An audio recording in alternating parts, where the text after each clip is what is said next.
আসসালামু আলাইকুম। আমাদের এখানে এই গত ১০ থেকে ১৫ দিন আগে একজন রোগী আসেন। উনার ডান হাতে অনেক জ্বালাপোড়া করতো। কোনোভাবে জ্বালাপোড়া ঠিক হতো না। তো আমাদের এখানে আসে। তো উনি এখন অনেক ভালো আলহামদুলিল্লাহ, মাশাআল্লাহ অনেক ভালো আগের থেকে। তো আজকে আসছেন দেখা করতে।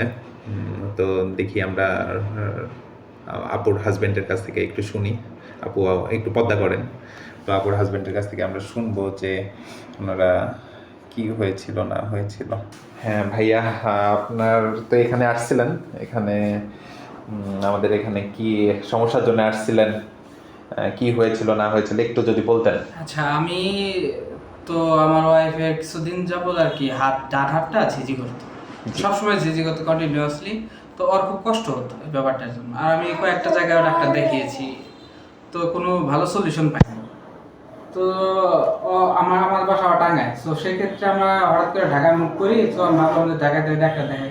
ঢাকায় 2 জায়গায় ডাক্তার দেখাইছি, কোনো সলিউশন পাইনি।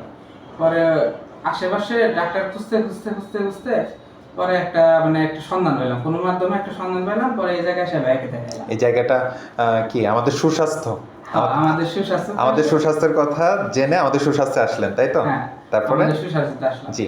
আসার পরে তো আপনাদের এই মানে জিনিসগুলো ইউনিক, মানে আমি আচ্ছা। আসলে আমি অনেক জায়গায় গেছি, জি। অনেক ক্লিনিকে গেছি, কিন্তু ইউনিক ব্যাপারগুলো সবকিছু ডিজিটালাইজ। এই ব্যাপারগুলো আমার অনেক খুব ভালো লাগছে। ওকে আর ওকে। অ্যাপ্রোচ থেকে শুরু করে সবকিছু, আপনাদের অ্যাপ্রোচ, ব্যবহার, কথাবার্তা মানে আলাদা, মানে ধরেন আচ্ছা, অন্য অন্য গতানুগতিক ক্লিনিক হসপিটালের মতো না, থ্যাংক একটু ইউ আলাদা। থ্যাংক আমার ইউ। কাছে খুব ভালো লাগে।